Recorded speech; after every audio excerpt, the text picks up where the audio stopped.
warahmatullahi wabarakatuh. Alhamdulillahi rabbil alamin, wa afdalus salati wa atammut taslim ala sayyidina wa habibina Muhammad wa ala alihi wa sahbihi ajma'in. Allahumma 'allimna ma yanfa'una wanfa'na bima 'allamtana wa zidna min fadlika wa karamika 'ilma waj'alna mukhlisin. Rabbi shrah li sadri wa yassir li amri wahlul 'uqdatam min lisani yafqahu qawli. Subhanaka la 'ilma lana illa ma 'allamtana innaka antal 'alimul hakim. Wala haula wala quwwata illa billahil 'aliyyil 'azim. Amma ba'du. Hadirin mukminin, tuan-tuan, puan-puan, ibu-ibu, ayah-ayah yang dirahmati Allah Subhanahu wa taala. Kita membincangkan peristiwa ataupun kisah yang dicatatkan di dalam Al-Quran berkaitan dengan Nabi Adam alaihi salatu wassalam. Pada bulan yang lalu kita lihat pada firman Allah Subhanahu wa taala, fatalaqqa Adamu min rabbih kalimatin fataba alaihi innahu huwat tawwabur rahim. Surah Al-Baqarah ayat 37. Ketika mana Adam serta istrinya dikeluarkan daripada syurga, Allah Subhanahu wa taala kurniakan kepada Adam beberapa kalimat, ilhamkan kepada Adam beberapa kalimat yang digunakan oleh Adam untuk bertaubat, minta ampun kepada Allah Subhanahu wa taala. Maka Allah pun menerimalah taubat Adam. Dan bulan lalu kita dah bincang kalimat itu kalimat apa. Satu nota yang telah saya berikan pada tuan-tuan, harapnya tak hilanglah tu. Jadi insya-Allah duk ada di rumah, duk ada dan kita baca insya-Allah.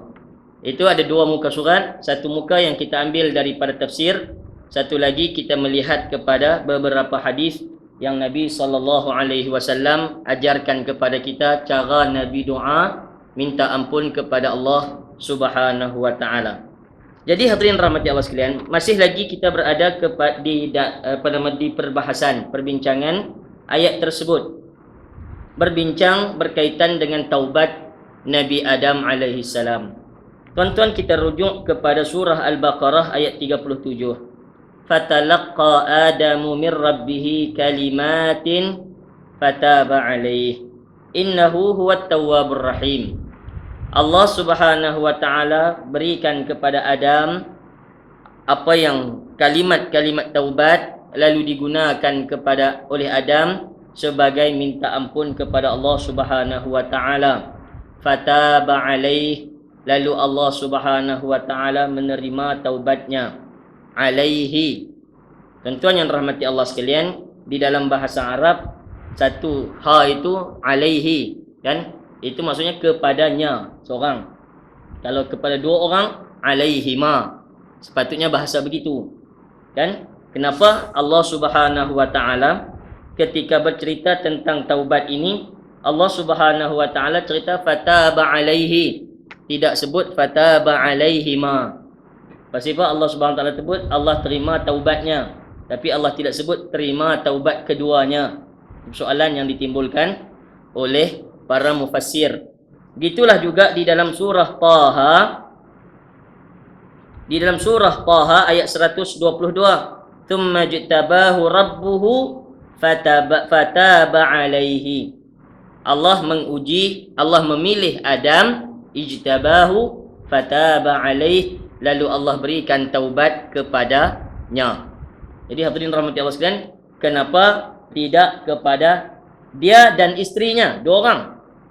Kan ketika mana Allah Subhanahu wa taala sebut kedua-duanya di dalam surah Al-A'raf ayat 23, dua-duanya apabila Allah Subhanahu wa taala kata qala, dua-dua mereka, qala, dua-dua mereka sebut rabbana zalamna anfusana wa illam taghfir lana wa tarhamna lanakunanna minal khasirin. Kenapa ketika Allah bercerita Allah menerima taubat ini, Allah tidak sebut kepada fataba alaihima, misalnya merujuk kepada dua orang, tapi hanya merujuk kepada seorang. Tuan-tuan yang dirahmati Allah sekalian, apakah taubat Hawa itu tidak diterima atau macam mana? Ini soalan yang ditimbulkan oleh ulama. Baik, hadirin rahmati Allah Subhanahu wa taala sekalian. Jawab oleh ulama mufassir ada 4 alasan. 4 jawapan yang diberikan oleh ulama tafsir kepada masalah ini. Hadirin yang rahmati Allah Subhanahu wa taala sekalian. Pertama ialah apabila kalau kita tengok kepada siyaqul ayat. Siyaqul ayat ini adalah suatu perkara yang sangat penting di dalam kita melihat kepada tafsir Al-Quran. Siyaqul ayat. Siyaqul ayat ini maksudnya melihat kepada keseluruhan konteks ayat, keseluruhan ayat ataupun secara umum ayat. Tuan yang dirahmati Allah sekalian, contoh yang kita nak buat, misalnya ada orang seperti orang Syiah, dia akan datang kepada kita, berbincang kepada kita berkaitan ayat innama yuridullahu liyudhhiba ankumur rijsa ahlal bait wa yutahhirakum tathira. Ini semua tuan-tuan pun dah hafal dah ni. Kan? Apa dia? Allah Subhanahu wa taala kata sesungguhnya Allah innama yuridullahu liyudhhiba ankumur rijsa ahlal bait. Allah mahu supaya dibuang segala kotor, segala silap kepada ahlul bait. Wa yutahhirakum tathira, dan Allah mau membersihkan kamu sebersih-bersihnya. Di dalam beberapa hadis diriwayatkan Nabi sallallahu alaihi wasallam balik ke rumahnya, Nabi menjemput ataupun panggil 2 orang cucunya Hasan dan Husain masuk ke dalam kain apa? Kain selimut lah, kain yang besar, panggil dia masuk. Dipanggil hadis ini hadis kisah. Panggil Hasan dan Husain masuk, kemudian Fatimah masuk, kemudian Ali pun masuk. Duduk sekali, Nabi SAW kata, inilah ahli bait aku. Lalu dibaca ketika itu ayat ini, innama yuridullahu liyudhhiba ankumur rijsa ahlal bait wa yutahhirakum tathira. Sungguhnya Allah mau menyucikan kamu wahai ahli bait sebersih-bersihnya daripada kotor, silap dan salah ini. Tuan-tuan yang rahmati Allah sekalian, Syiah dia akan gunakan hadis seperti ini dan ayat ini menyatakan bahawa inilah ahli bait Nabi. Siapa dia? Hasan dan Husain. Kemudian siapa? Fatimah. Kemudian Sayyidina Ali. Hak lain semua tidak masuk di dalam ahli bait Nabi. Kan tuan-tuan hadirin rahmati Allah sekalian, kita tengok sekali macam betul juga. Betul lah tuan-tuan, apa tak betul? Kan pasal panggil inilah ahli bait Nabi. Yang Nabi kata ini ahli bait Nabi, lalu dibaca ayat tersebut innama yuridullahu liyudhhiba ankumur rijsa ahlal bait wa yutahhirakum tathira. Hadirin rahmati Allah sekalian, kesilapan sebahagian orang ialah cepat menerima hujah seperti itu kerana dia tidak merujuk semula kepada siyaqul ayat, perbincangan ayat itu yang lebih luas, perbincangan umum ayat tersebut. Kalau kita merujuk balik ayat tersebut, tuan-tuan yang dirahmati Allah sekalian, Al-Quran sedang bercerita tentang isteri-isteri Nabi sallallahu alaihi wa ala alihi wa sahbihi wasallam. Kan? Ketika itu Nabi, Al-Quran sedang bercerita tentang isteri Nabi. Dalam surah apa tu? Innama yuridullah ni. Tuan-tuan yang dirahmati Allah sekalian, ketika itu sedang membincangkan isteri-isteri Nabi. Kesilapan apa semua yang dilakukan oleh isteri Nabi. Lalu Allah Subhanahu Wa Taala kata bahawa Allah mau membersihkan mereka daripada kesilapan. Oleh kerana tidak di konteks ataupun perbincangan ayat itu tidak merujuk kepada anak isteri Nabi, Nabi panggil mereka masuk sebagai mengisytiharkan mereka ini adalah ahli bait Nabi juga. Maksudnya tak boleh nak buanglah isteri-isteri Nabi tu. Memang ayat itu bercerita tentang isteri-isteri Nabi. Dengan tuan-tuan, apabila tidak dilihat kepada siyaqul ayat, kadang-kadang mudah sangat untuk diambil secara faham mudah, lalu menafikan isteri Nabi sebagai ahli bait Nabi. Kesannya apa? Kesannya Syiah dia tidak menerima bahawa isteri-isteri Nabi adalah ahli bait Nabi. Dia tak terima isteri Nabi adalah daripada ahli bait Nabi kita Muhammad sallallahu alaihi wa ala alihi wasallam. Baiklah tuan-tuan, hadirin rahmati Allah sekalian. Pertama, kata ulama tafsir, kenapa Nabi Allah Subhanahu Wa Taala sebut fataba alaih, Allah terima taubatnya Adam. Kata ulama tafsir, pertama melihat kepada siyaqul ayat. kepada perbincangan umum ayat ini. Yang dibincangkan itu secara khusus ialah kepada Nabi Adam. Hawa ini hanya cerita sampingan Adam. Cerita yang watak yang paling penting yang dibincangkan ialah sosok Nabi Adam alaihissalam. Sebab itu Hawa pun namanya tidak disebut dalam perbincangan Adam dan Hawa ataupun isteri Nabi ini. Kan perbincangan Nabi Adam duduk dalam syurga bersama dengan isterinya. Isterinya itu Hawa tidak disebut nama di dalam mana-mana ayat Quran pun. Nak sebut apa? Ulama tafsir kata, kerana pertama ialah kerana siyaqul ayat itu. Siyaqul perbincangan umum ayat adalah berbincang kepada sosok tubuh Nabi Adam alaihissalam secara khusus. Jadi tuan-tuan, ketika mana bercerita Hawa ataupun isteri Adam, itu adalah tumpang cerita, sampingan sahaja. Ketika ini Allah Subhanahu wa taala, cara Allah susun ataupun cara Allah Subhanahu wa taala bercerita, Allah kembali tarik perhatian kita kepada cerita Adam.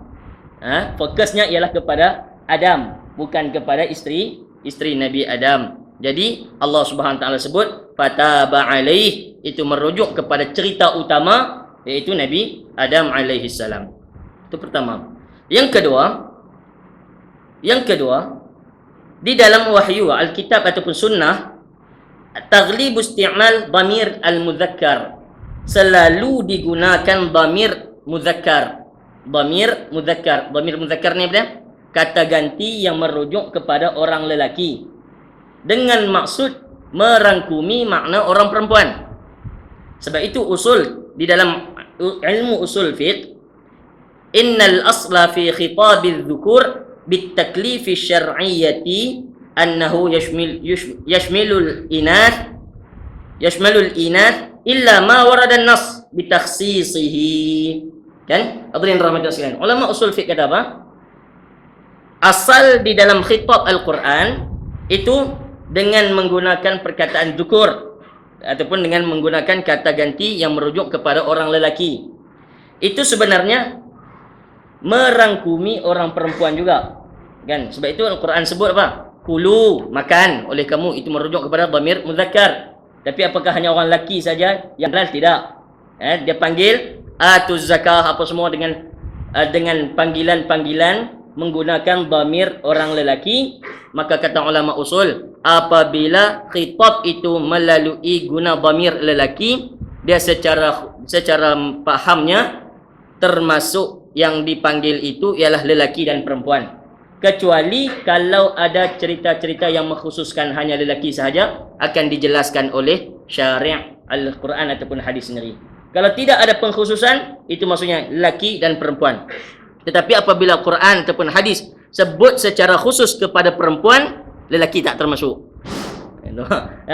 Jadi bila sebut berkaitan dengan lelaki, itu tanggungjawab kefahaman itu, taklif itu juga kepada perempuan. Tapi apabila disebut panggilan dhamir itu kepada perempuan, lelaki tidak termasuk, hanya khusus kepada perempuan. Baik hadirin rahmati Allah sekalian. Jadi apa yang nak disebut di sini, apabila bercerita alaihi, bercerita tentang Adam, fahamnya sendiri, cerita Hawa masuk sekali lah. Begitu. Yang ketiga,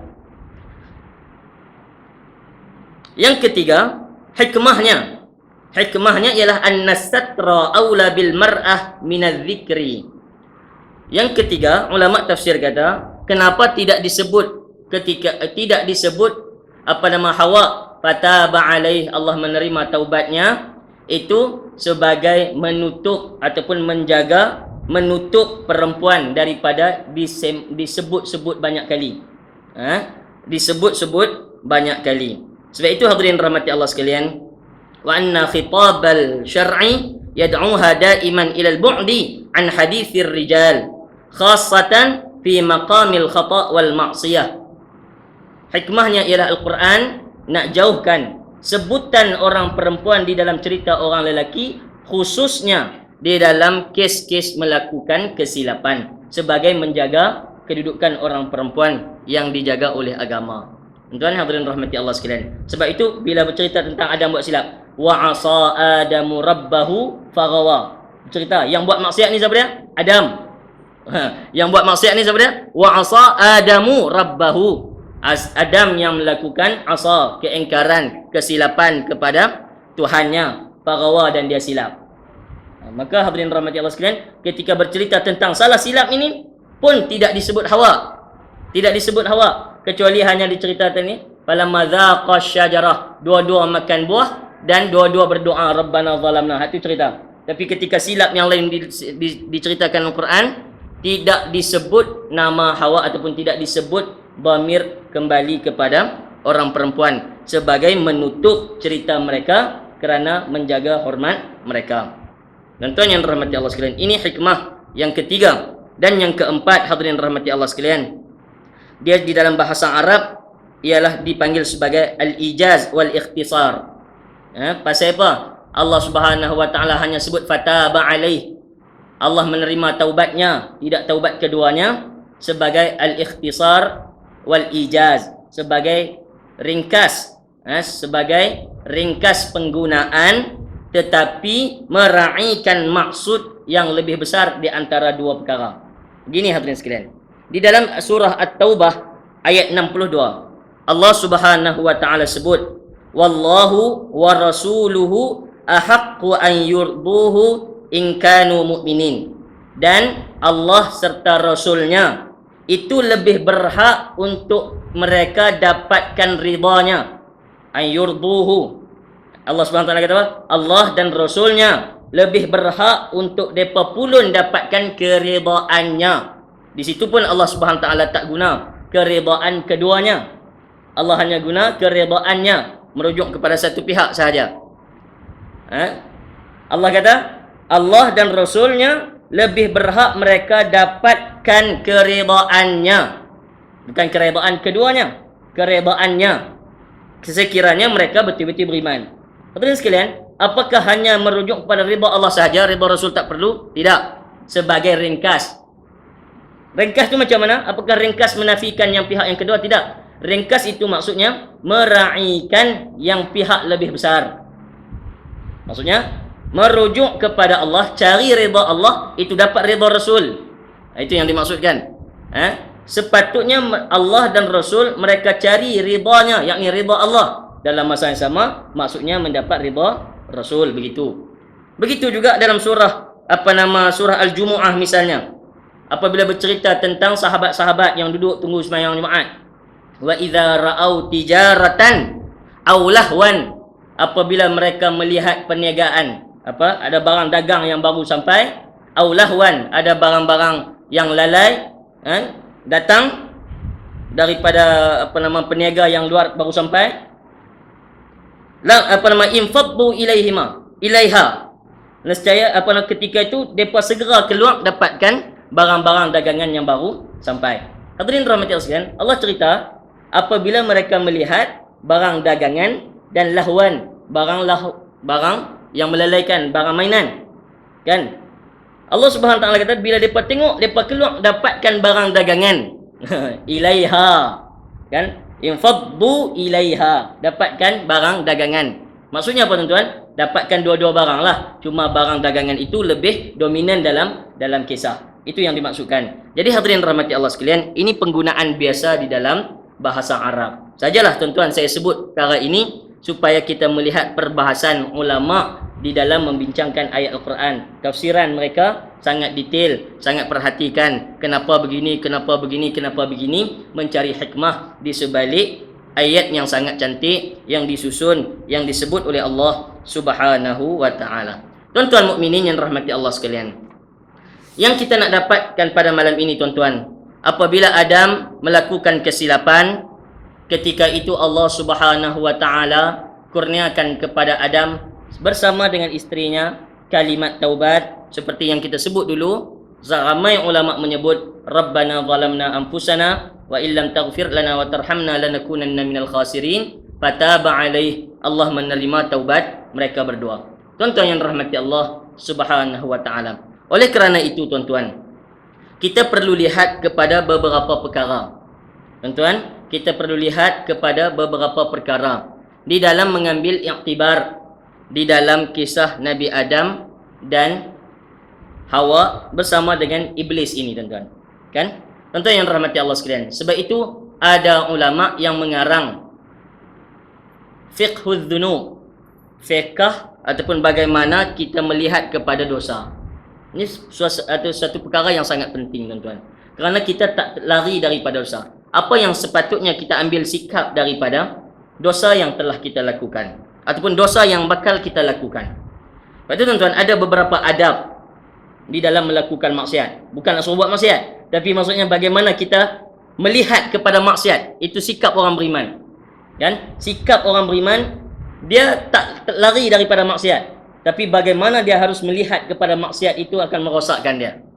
Pertama, tuan-tuan hadirin rahmati Allah sekalian, di dalam melakukan maksiat ataupun di dalam perbincangan adab ini, dia pertama ista'zim wala tahtaqir.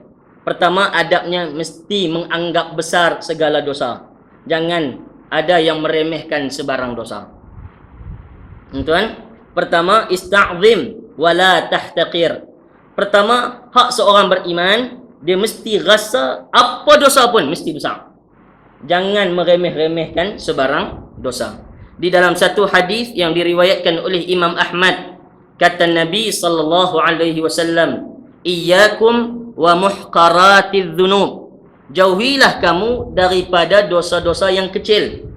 Muhqarat, dosa-dosa kecil, dosa-dosa remeh, dosa nampak macam tak ada apa. Ka qaumin nazalu fi batni wadin faja'a dha bi'ud wa ja'a dha bi'ud hatta andajju khubzatuhum wa inna muhqaratiz dzunub mata yu'khadhu biha sahibuha tuhlikuhu. Kata Nabi SAW di hujung hadis, sesungguhnya dosa-dosa yang remeh ini, apabila seorang yang melakukan dosa tersebut diambil nyawanya ketika itu, hak tu melingkupkan dia. Kan? Dia duk anggap dosa ni macam tak ada apa, sikit ya tuan-tuan. Duk berasa macam dosa kecil, duk berasa remeh tentang dosa. Nabi SAW kata, apabila orang yang duk anggap remeh dosa tersebut, Allah ambil ketika mana dia melakukan dosa yang dia anggap remeh itu, ketika itu dia mati dalam keadaan yang tidak baik. Itu perkara yang akan membinasakan dia. Tuan-tuan yang dirin rahmati Allah sekalian, dia duk berasa macam tak apa, kan? Dosa-dosa kecil, dosa-dosa yang rasa macam tak berdosa, hak tu yang masalah. Dan dosa-dosa kecil ini, hadirin rahmati Allah sekalian, tiba-tiba Allah ambil nyawanya ketika itu, perkara itu akan membinasakan dia. Ibnu Mas'ud radhiyallahu taala anhu kata, "Innal mu'min yara dhunubahu ka'annahu qa'id tahta jabalin yakhafu an yaqa'a alaih." Orang beriman, apabila dia tengok satu dosa, dia akan anggap seperti mana dia duduk di kaki gunung. Kan? Sekiranya dia buat dosa, gunung itu akan hempap atas kepala dia. Maksudnya orang mukmin bila tengok satu dosa, dia akan anggap besar dosa tersebut. Wa innal fajir yara dhunubahu kadzubabin. Orang jahat, dia lihat dosa seperti lihat lalat, zubab. Marra ala anfih faqala bihi hakadha. Bila dia tengok lalat kat hidung, dia buat mudah kan? Buat mudah. Dia tak ambil kisah sangat dengan lalat yang duduk di atas hidung dia, pi lalat tu. Tapi lalat tu main balik. Begitu. Orang yang jahat melihat kepada dosa, dia hanya melihat macam lalat singgah kat hidung saja. Dia rasa mudah sangat untuk lalat tu dihambat, untuk dia keluar daripada dosa tersebut.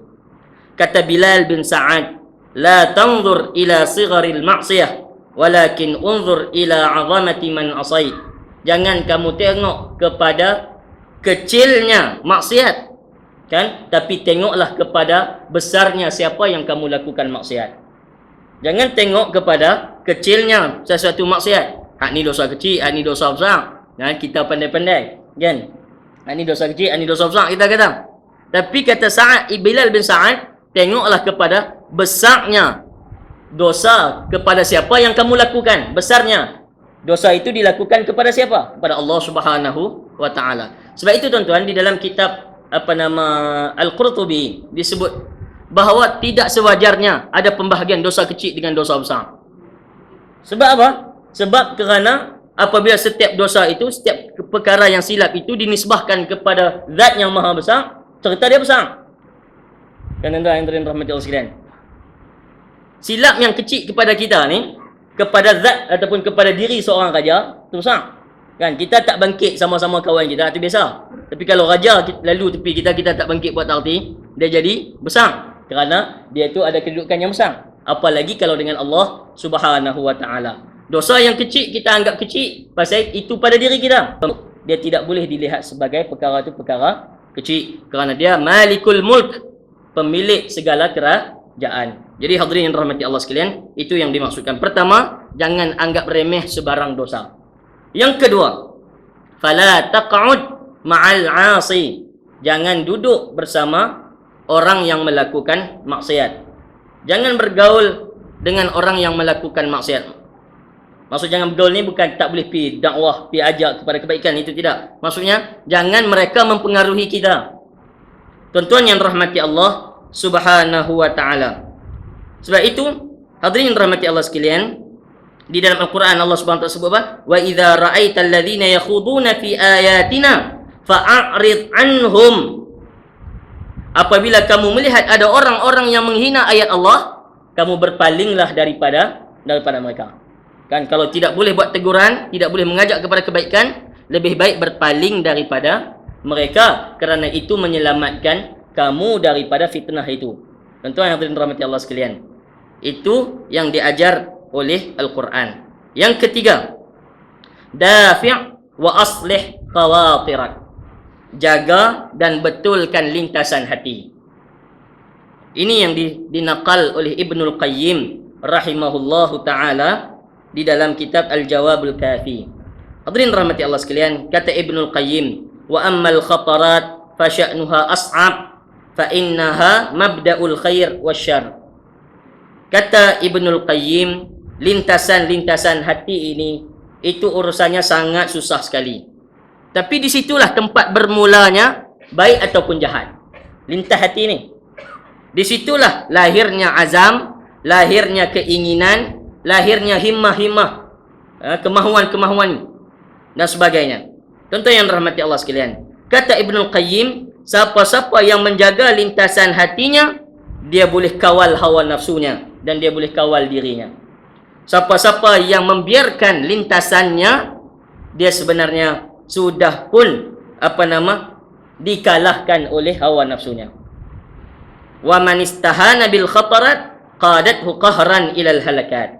Siapa-siapa yang ambil mudah melihat kepada lintasan hati, orang ini akan dibawa kepada kebinasaan. Lintasan hati ini, kata Ibnu Qayyim, wa'lam anna wurudal khatir la yadur. Lintasan-lintasan hati ini tidak memberi sebarang mudarat ataupun sebarang manfaat, ataupun tidak ada cerita dosa lagi di situ. Kan baru lintas nak buat baik, lintas nak buat jahat, lintas tak niat lagi, niat baru dapat pahala. Kan nak buat baik, lintas tadi baru terlintas. Lintasan itu tidak ada cerita dosa pahala lagi. Tapi lintasan itu sangat penting. Kalau lintasan baik mesti ditangkap dan dibawa kepada kebaikan. Kalau lintasan jahat mesti dibuang lintasan tersebut. Wa inna ma yadurru istid'a'uhu wa muhadatsatuhu. Tapi yang akan memberi mudarat ialah apabila lintasan itu dibiarkan saja di dalam hati dia. Kan tuan-tuan hadirin rahmati Allah sekalian, kita nak buat baik, kita nak buat jahat ni dia bermula daripada hati. Dan dia ada main lintas hati. Tak tahulah tuan-tuan kalau tak ada pengalaman tu. Saya kalau nak buat jahat, wasan-wasan ada lintas hati dulu mai. Nak buat baik pun ada lintas hati dulu mai. Kan kadang-kadang ada teringat ke masjid, teringat ke surau. Itu lintas yang mula. Lepas tu baru kita tangkap jadi azam. Ada lintas yang sama juga nak buat benda jahat pun. Kan tuan-tuan hadirin rahmati Allah sekalian, kalau dibiarkan lintasan itu akan merosakkan, kata Imam Ibnul Qayyim rahimahullahu ta'ala. Oleh itu, kata Ibnul Qayyim, ataupun oleh itu, maka lawanlah ataupun atasilah khawatir ini ataupun lintasan-lintasan ini melalui 3 cara. Pertama, al-iltifat atau istid'a ar-radi minha. Pertama, tak layan. Kalau lintasan itu jahat, jangan dilayan. Jangan ambil pot, buat tak erti. Kan? Kita ada kadang-kadang teringin nak melihat kepada satu dosa misalnya. Contoh mudahlah, ini semua orang buat. Kan terlintas satu orang, rasa perempuan kot ni. Kan berkenan nampak. Kita ada berasa nak terlihat, nak tengok dia. Tentu hadirin rahmati Allah sekalian, lintasan yang seperti itu jangan dilayan. Jangan dilayan, buat tak erti. Yang kedua, istighal. Yang kedua, la budda min sepatutnya apabila tidak layan perkara tersebut, disibukkan diri dengan mencari perkara baik. Kan? Apabila lintas benda jahat, tak layan. Terus memikirkan perkara yang lain daripada perkara tersebut. Dan yang ketiga, kata ulama, ialah boleh dilihat penjagaan hati ini, penjagaan kepada lintasan ini melalui dua cara, iaitu melalui faktor jauhi pendorong dosa. Mufarraqah dawa'il haram. Nak jaga macam mana lintasan ini? Pertama, melalui jauhi perkara-perkara yang memberi kesan kepada haram. Misalnya tuan-tuan yang rahmati Allah sekalian, bersendirian contohnya. Sendirian, dia mendorong orang melakukan dosa dengan lebih selesa. Ketika itu tuan-tuan, kalau terangsang satu benda yang pelik, keluar pergi cari kawan ataupun keluar bergaul dengan orang, supaya jangan menyebabkan suasana itu boleh menguasai dia. Ataupun melalui pandangan, kan kita sebut tadi pandangan. Bila tengok pandangan, ada terasa sesuatu, terangsang suatu lintasan yang tidak baik, tukar pandangan tersebut. Jangan melihat lagi, kerana dia menjadi faktor pendorong kepada dosa akan dipilih. Ataupun bi'ah, suasana ketika itu. Ini beberapa perkara yang menjadi faktor kepada pendorong dosa. Hak ni mesti segera ditinggalkan. Dan yang kedua, ialah fikir tentang akibat, fikir tentang azab kalau kita terlibat dengan dosa yang disebut tadi. Tuan-tuan yang rahmati Allah sekalian, itu adab yang ketiga, iaitu mesti baiki diri melalui lintasan hati. Tuan-tuan, hak ni sembang mudahlah di atas teks, atas kertas, tapi nak buat tuan-tuan payah juga sebenarnya, kan? Adab yang keempat, tuan-tuan mukminin yang rahmati Allah Subhanahu wa taala, jalisul akhyar, iaitu bergaul dengan orang baik. Bergaul dengan orang baik. Kan tadi jangan kawan dengan orang buat maksiat. Yang keempat, berkawan ataupun bergaul bersama dengan orang baik. Seperti mana hadis yang kita sering baca dan sering kita dengar, orang yang kawan yang baik itu seperti penjual minyak wangi. Kalaupun dia tak calik minyak wangi kat kita, wangi itu lekat di hidung. Maksudnya ada manfaat. Kalaupun dia tak boleh buat apa, sekurang-kurangnya kebaikan dia itu akan lekat sedikit kepada kita. Tuan-tuan hadirin rahmati Allah Subhanahu wa taala sekalian, apa faedah mencari kawan yang baik? Dia ada 3 faedah. Pertama, kerana dia berkawan dengan baik, ketika mana persahabatan tersebut ataupun ketika dia bergaul tersebut, ketika dia bersama dengan kawan yang baik itu, dia sudah selamatkan diri dia daripada majlis yang tidak baik. Kan? Tuan-tuan hadirin rahmati Allah sekalian, tuan-tuan duduk sini, kita sama-sama tak baik tuan-tuan, tapi semua-semua cari benda baik. InsyaAllah kita ketika ini sedang berada di dalam majlis yang baik. InsyaAllah kita semua ni adalah al-akhyar, orang-orang baik belakang.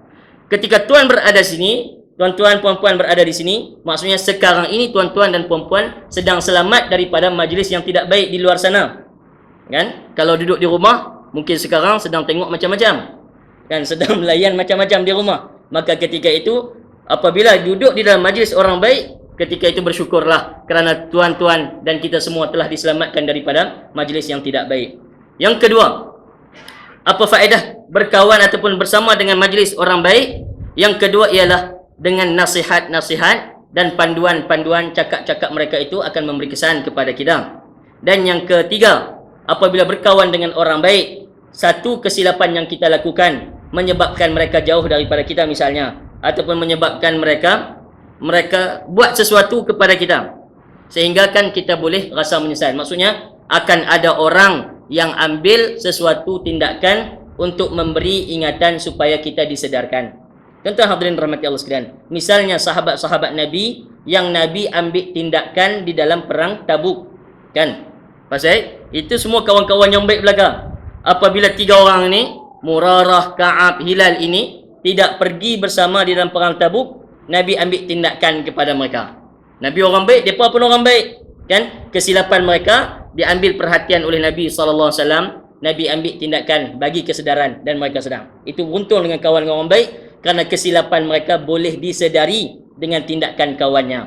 Kan tuan-tuan hadirin yang rahmati Allah Subhanahu wa taala sekalian. Yang kelima itu yang disebutkan tadi secara khususnya. Fa idza faraghta fansab. Apabila kamu selesai satu-satu kerja, fansab, sibukkan diri dengan yang lain. Apa maksudnya? Hadirin sekalian, untuk mengelak daripada dosa ataupun bagaimana kita nak membendung, menjaga diri daripada dosa, fansab, sibukkan diri dengan perkara yang lain. Hadirin tuan-tuan mukminin yang dirahmati Allah sekalian, disebut oleh orang arif, illam an-nafsu illam tushghilha bit-ta'ah syagalatka bil ma'siyah. Nafsu ini apabila kamu tidak sibukkannya dengan taat, dia akan sibukkan kamu dengan maksiat. Hak tu dosa. Maksud kita kena, nafsu kita perlu diatur oleh kita sendiri. Kalau kita membiarkan dia yang mengatur kita, aturnya adalah kepada yang jahat. Nafsu itu sekiranya kamu tidak sibukkan dia kepada taat, dia yang akan sibukkan kamu kepada maksiat. Sebab itu hadirin rahmati Allah sekalian, berehat daripada semayang jemaah, berehat daripada mengaji, hak tu kadang-kadang macam tak betul. Kerana merehatkan nafsu daripada buat baik, dia akan mendedahkan nafsu mengajaknya kepada yang jahat. Jadi mai tidur dalam majlis pun tak apa. Kan, mai tidur di tempat yang baik dalam melakukan perkara yang baik, itu adalah lebih baik daripada membiarkan nafsu dia boleh mengatur kehendaknya sendiri, itu lebih berbahaya kepadanya. Yang keenam, hadirin rahmati Allah sekalian, dawamul istighfar. Mestilah senantiasa berada di dalam istighfar. Minta ampun kepada Allah Subhanahu wa taala dengan maksud mesti ada rasa sentiasa bersalah. Mesti sentiasa ada rasa bersalah. Dan yang jadi masalah sekarang pada kita, saya lah, dan mungkin sebahagian daripada tuan-tuan pun, insya-Allah kita ni jangan-jangan buat dosa lah, kan? Tapi sekali kita buat dosa, kita malam tu menyesal tak ada. Kan, bertaubat malam tu tidur pun tak nyenyak, bangkit pukul 3, bangkit pukul 4, bertaubat, istighfar sungguh-sungguh. Tapi tuan-tuan, hak kita rasa bersalah tu, hari tu jelah. Esok tu rasa macam dah taubat kita diterima oleh Allah Subhanahu wa taala. Tak tuan. Hak kita rasa betul-betul bersalah hari tu kan. Hari tu kita buat sekali, kita ambil duit orang tak betul ke apa kan. Rasa bersalah balik menyesal sungguh. Taubat malam tu. Esok dah kurang lah rasa tu. Esok tu dah tak ada dah rasa tu. Seminggu dia dah lupa dah dosa tu. Dia sudah lupa dosanya, dosa yang itu. Jadi hadirin rahmati Allah sekalian, mudah sangat kita melupakan dosa kita. Tapi kalau hak baik kita, ingat banyak hari, ingat lama sekali. Jadi hadirin rahmati Allah sekalian, yang keenam ialah mesti senantiasa ataupun adabnya dengan dosa ialah mesti ada sentiasa rasa bersalah dengan Allah supaya tidak lagi rasa selesa menambah dosa. Itu kan yang Allah Subhanahu taala sebut, kalla barrana ala qulubihim ma kanu yaksibun. Allah akan tambah lagi kekaratan, karat dalam hati mereka dengan apa yang mereka lakukan. Satu dosa, kan? Dalam satu hadis Nabi SAW, nakata fi qalbihi nuktatan sauda. Satu dosa dia buat, satu titik hitam Allah akan titikkan di dalam hati. Kalau cepat bertaubat, dipadam titik tersebut. Kalau tak bertaubat, tambah lagi pula. Maksudnya ditambah lagi titik hitam, ditambah sehingga menjadi karatnya di dalam hati. Tuan-tuan, apa sifat ini? Bagaimana nak mendorong supaya tidak selesa dengan dosa ini? Ialah mesti rasa senantiasa bersalah, senantiasa perlu kepada taubat yang baru. Jadi hadirin rahmati Allah sekalian, yang ke-8, yang ke-7 ialah adabnya la tujahir. Jangan berani-berani menayang dosa. Dosa jangan ditunjuk terang-terang kepada orang. Bukan nak suruh buat dosa sembunyi-sembunyi, tidak. Tapi tuan-tuan yang dirahmati Allah sekalian, orang yang tunjuk dosanya kepada orang, itu ada dosa yang lain. Dosanya apa? Dosa bangga dengan dosa dia. Hak dia buat dosa tu satu pasal dah. Bila dia tayang kepada orang, dia berbangga dengan apa yang dia buat, ini dosa yang lain. Dosa apa? Dosa berbangga dengan dosanya. Dah satu dosa dah. Bangga pula dengan dosa dia. Rasa kemah pula dengan apa yang dia buat. Ini adalah daripada kerahnya hati orang tersebut. Dalam satu hadis Nabi SAW sebut, kullu ummati mu'afa illa al-mujahirin. Umat aku semuanya diberi kemaafan kecuali al-mujahirin, orang yang menayang-nayang, orang yang jahar, tunjuk dosanya kepada orang. Wa inna minal mujahirah an ya'mala ar-rajulu bil-laili 'amalan thumma yusbih wa qad satarahu Allah fa yaqulu ya fulan amiltul barihah kadza wa kadza wa qad bata yasturuhu rabbuh wa yusbihu yakshifu satrallah anhu. Kata Nabi SAW, antara contoh orang yang buat dosa terang-terang kat orang ni apa dia? Malam semalam dia buat amalan, dia buat dosa. Ketika itu Allah Subhanahu Wa Taala sudah pun tutup dosanya. Tak ada siapa pun tahu. Tapi esok pagi ni dia yang pergi cerita kat orang. Panggil orang ni cerita. Panggil orang ni cerita. Semalam saya buat begini. Maksudnya apa? Dia berbangga dengan apa yang dia lakukan. Oh, hari ni lagi mencabar. Kerana apa saja dilaporkan kepada Facebook. Kan? Hak baik pun dia lapor Facebook, hak tak baik pun dilaporkan kepada Facebook. Ini orang yang terang-terang menayang dosanya. Semalam, kata Nabi SAW, dia buat dosa semalam, sudah pun ditutup oleh Allah Subhanahu Wa Taala. Allah dah sembunyikan, orang pun tak tahu dosa dia. Kan? Hari ni, pagi ni, dia kata, ya fulan, wahai fulan, semalam aku buat demikian, semalam aku buat sekian. Dia pula yang bercerita kepada orang. Ini orang yang berbangga kepada dosa. Sebab itu Ibnu Aqil Al-Hambali, Ibnu Aqil Al-Hambali, dia memberi sebab yang cantik di dalam mentafsirkan hadis ini. Dia kata apa? Wa anna hadzal istisrar ta'atun lillah. Dia kata, sebenarnya orang yang walaupun melakukan dosa, dia masih sembunyi-sembunyi, itu ada nilai taat kepada Allah Subhanahu Wa Taala. Oh, tu mai ikut mana pula? Ini kata Ibnu Aqil Al-Hambali, tuan-tuan. Dia kata apa? Al-istisrar, orang yang melakukan dosa masih sembunyi-sembunyi. Ini sebenarnya dia ada lagi nilai taat kepada Allah Subhanahu Wa Taala. Pasal apa? Sebab dia masih rasa bersalah dengan dosa dia. Sebab itu tuan-tuan, orang yang apabila buat dosa, dia rasa bersalah, dia rasa malu, dia rasa tak mau orang tengok. Dia sepatutnya ada masih lagi perlu kita bersyukur kerana Allah Subhanahu Wa Taala bagi lagi kita sedang yang tu adalah dosa. Bukan syukur buat dosa. Tu kena faham tuan-tuan. Saya ulang balik. Bukan syukur kepada dosa tersebut, tapi syukur perasaan takut orang tengok, perasaan malu, perasaan nak sembunyi tak mau bagi orang tengok itu maksudnya kita masih sedang perkara itu adalah dosa. Dia apabila orang buat dosa sudah tak rasa berdosa lagi. Orang buat dosa rasa seronok dengan perbuatan tersebut. Orang buat dosa dah tak ada rasa apa-apa. Orang ini orang yang sedang diuji berat oleh Allah Subhanahu Wa Taala, musibah kepada dirinya kerana dia sudah tidak anggap dosa sebagai dosa. Inilah yang perkara yang sangat-sangat besar. Tuan-tuan, tapi kalau dia buat dosa masih sembunyi-sembunyi lagi, tak mau orang tengok, takut-takut lagi. Ini ada lagi nilai taat kepada Allah Subhanahu Wa Taala. Pasal apa? Pasal dia rasa benda tu dosa lagi. Tapi kalau dah tayang kat orang, keluar rumah tak pakai apa semua tu, dia tak rasa apa dah, tuan-tuan. Hak ni maksudnya apa? Dia sudah tidak lagi malu dengan Allah, sudah tidak rasa lagi perkara tu dosa. Ini satu musibah yang berat kepada diri seseorang. Wa inna mu'afatallah ta'ala lil mustatiri bidhanbihi innama kana listitarihi. Kata Ibnu Aqil, sesungguhnya pengampunan Allah kepada si pendosa itu ialah kerana dia mau lagi menyembunyikan dosanya.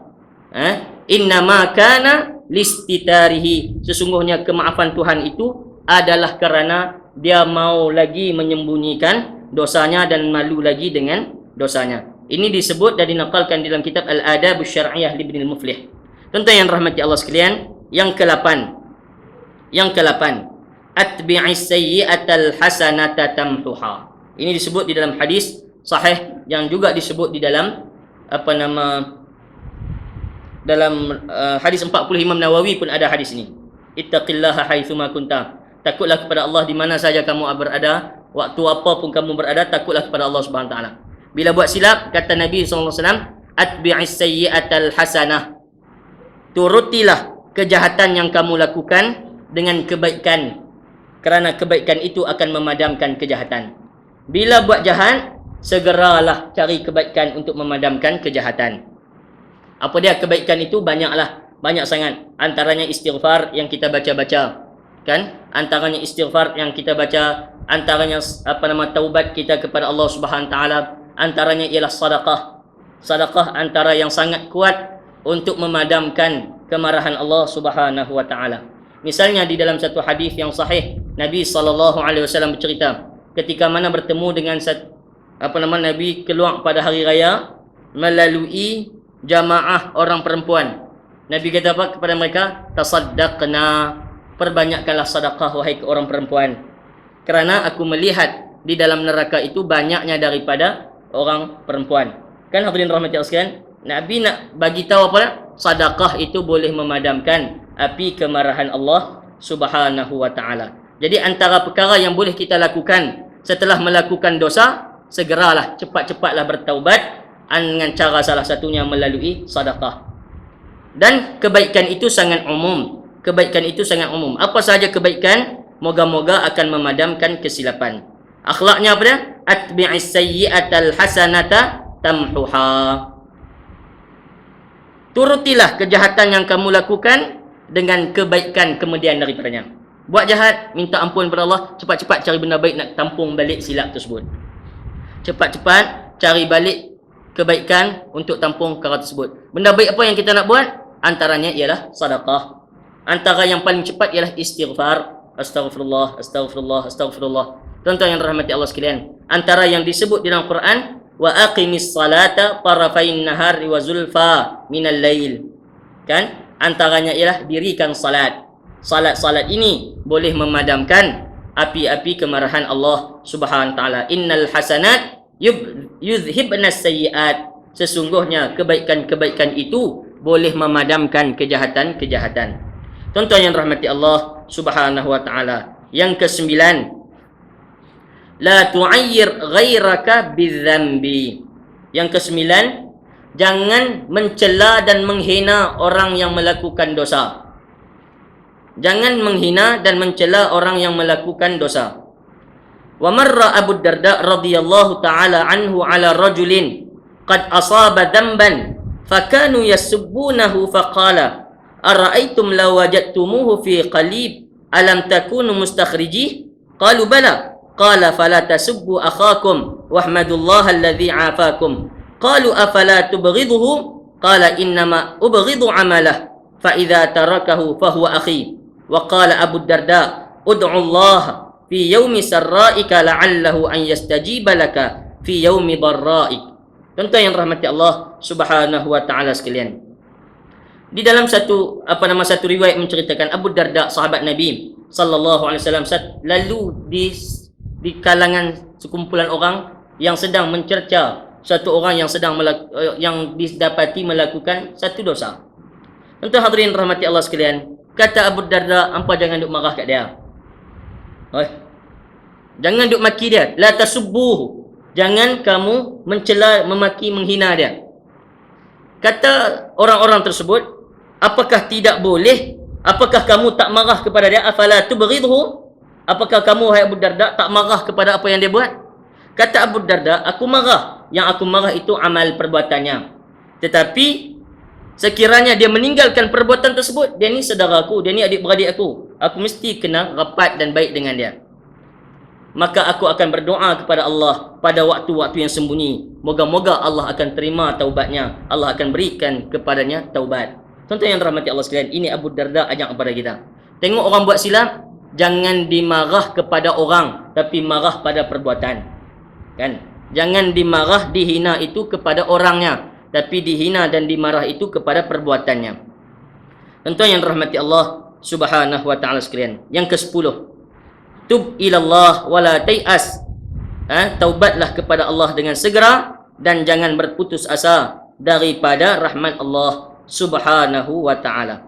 Kerana rahmat Allah itu sangat luas. Tuan-tuan yang dirahmati Allah sekalian, kata Allah Subhanahu wa taala, "Qul ya ibadiyalladzina asrafu ala anfusihim." Katakanlah wahai Muhammad kepada hamba-hambaku, ya ibadiyalladzina asrafu, wahai hamba-hamba Allah yang telah melakukan kesilapan, ala anfusihim, ke atas diri mereka, la taqnatu min rahmatillah, janganlah kamu berputus asa daripada rahmat Allah Subhanahu wa taala. Jangan kamu berputus asa daripada rahmat Allah. Sesungguhnya Allah itu Maha Pengampun banyak dosa. Innallaha yaghfirudz dzunuba jami'a. Sesungguhnya Allah itu Maha Mengampun segala dosa seluruhannya. Innahu huwal ghafurur rahim. Sesungguhnya Allah itu Maha Pengampun dan Maha Pengasih.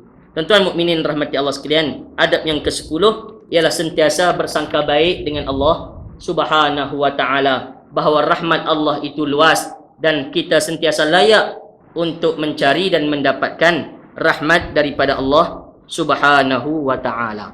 Tuan-tuan mukminin yang rahmati Allah Subhanahu wa taala sekalian, Yang berikutnya akan kita bincangkan nanti insya-Allah, perbandingan yang dilakukan antara kesilapan Adam dan kesilapan iblis. Ini juga antara noktah penting daripada perbincangan kisah Adam dan iblis. Tentu yang dirahmati Allah sekalian, bagaimana yang kita sebut ulang kali, dua-dua makhluk ini melakukan kesilapan. Adam pun buat silap sehingga dikeluarkan daripada syurga, iblis pun buat silap sehingga yang membezakan keduanya ialah sikap mereka. Yang satu menyebabkan Allah Subhanahu wa taala akan jemput nanti Adam balik ke syurga Allah Subhanahu wa taala dengan maqam yang lebih tinggi, dan satu lagi sikap yang dibuat, yang dilakukannya menyebabkan laknat Allah kepadanya sampai hari kiamat. Maka akan kita lihat insya-Allah pada perbincangan akan datang melalui perbincangan perbandingan fiqh ataupun perbandingan kesilapan Adam, kesilapan iblis, sikap Adam, sikap iblis di dalam menerima, di dalam melakukan kesilapan kepada Allah Subhanahu wa taala, yang moga-moga menjadi manfaat kepada kita yang memang melakukan banyak dosa di sisi Allah Subhanahu wa taala. Wallahu Subhanahu wa taala a'lam. Insya-Allah tuan-tuan, kita akan jumpa semula pada bulan depan insya-Allah. Wallahu a'lam. Ada soalan ke tuan-tuan?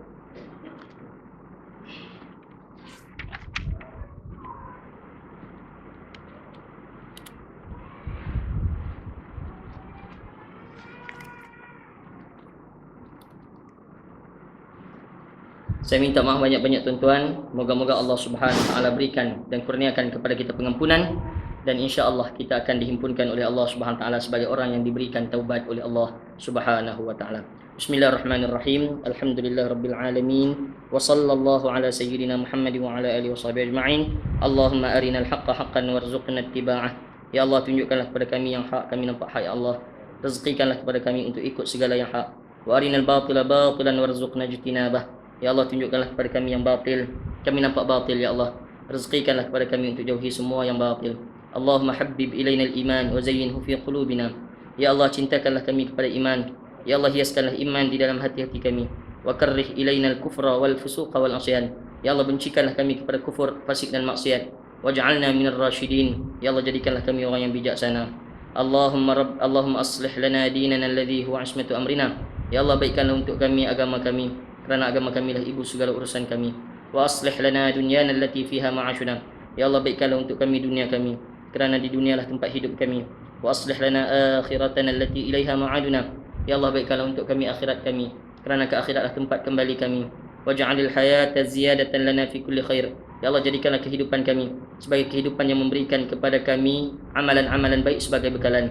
Waj'alil mauta rahatan lana min kulli syarr. Ya Allah, jadikanlah kematian kami nanti sebagai kematian yang memberi rehat kepada kami daripada menanggung sebarang azab kerana dosa-dosa yang pernah kami lakukan. Wa sallallahu ala sayyidina Muhammad wa ala alihi wa sahbihi ajma'in. Walhamdulillahirabbil alamin. Taqabbalallahu minna wa minkum. Qul qawli hadha wa astaghfirullah li wa lakum. Wassalamu alaikum warahmatullahi wabarakatuh.